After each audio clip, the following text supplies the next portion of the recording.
राजा परीक्षित से सुखदेव जी कहने लगे, हे राजन, आपने सुना ही है कि त्रिष्टा के पुत्र विश्वरूप के 3 मुख थे। एक मुख से सोमरस पान करते, दूसरे से सुरा तथा तीसरे से अन्न का भक्षण करते।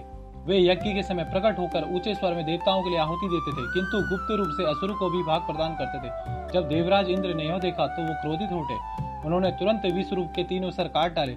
उनके सोमरस पीने वाले मुख से पिपाहा, सुरापान करने वाले से गौरैया तथा अन्न खाने वाले मुख से तीतर उत्पन्न हुए। जब यह समाचार उनके पिता त्रिष्टा को मिला तो वह अत्यंत क्रोधित हो गए। उन्होंने इंद्र के विनाश के लिए एक प्रचंड यज्ञ किया। उस यज्ञ की अग्नि एक भयानक असुर प्रकट हुआ।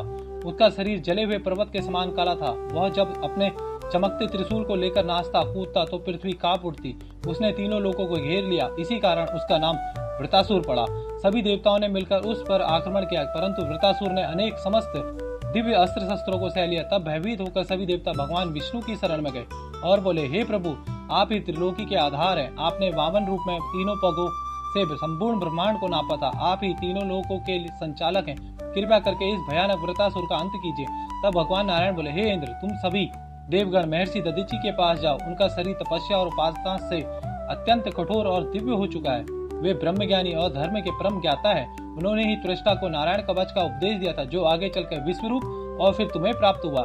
हे देवराज इंद्र, वे निस्वार्थ भाव से अपना शरीर तुम्हें दान कर देंगे। तत्पश्चात विश्वकर्मा की सहायता से उनकी अस्थियों से एक दिव्य अस्त्र का निर्माण करना। मेरी शक्ति से युक्त होकर उसी अस्त्र से तुम वृतासुर का वध कर सकोगे। उसके मरते ही तुम्हें पुनः तेज, अस्त्र शस्त्र और समस्त वैभव प्राप्त कर पाओगे। ऐसा आदेश देकर श्रीहरि अंतर्धान हो गए। हे राजन, तब सभी देवता महर्षि दधीचि के आश्रम में पहुंचे और भगवान की आज्ञा के अनुसार विनम्रता से उनसे याचना की। देवताओं की प्रार्थना सुनकर महर्षि दधीचि अत्यंत प्रसन्न हुए और लोक कल्याण के लिए अपना शरीर त्यागने को तत्पर हो गए।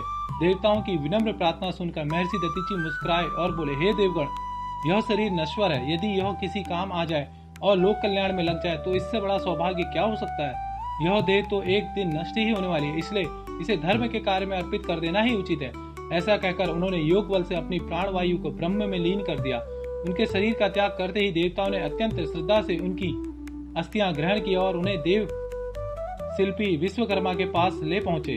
विश्वकर्मा ने उन दिव्य अस्थियों से एक अद्भुत और अजय अस्त्र का निर्माण किया। वह था इंद्र का वज्र।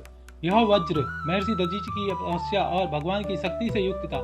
जब महर्षि दधीचि की अस्थियों से बना दिव्य वज्र हाथ में लेकर इंद्र रणभूमि पहुंचे, तब आकाश के गर्जन गूंज उठा। सामने खड़ा था विकराल पर्वत के समान वृतासुर। उसका शरीर मेघ के समान काला, नेत्र अग्नि के समान दहकते हुए, हाथ में प्रचंड त्रिशूल। देवताओं ने चारों ओर से आक्रमण किया, पर वृतासुर उनके अस्त्र सहता रहा। उसने अपने त्रिशूल घुमाकर अनेक देवसेनाओं को तितर बितर कर दिया। इंद्र पर प्रहार करते हुए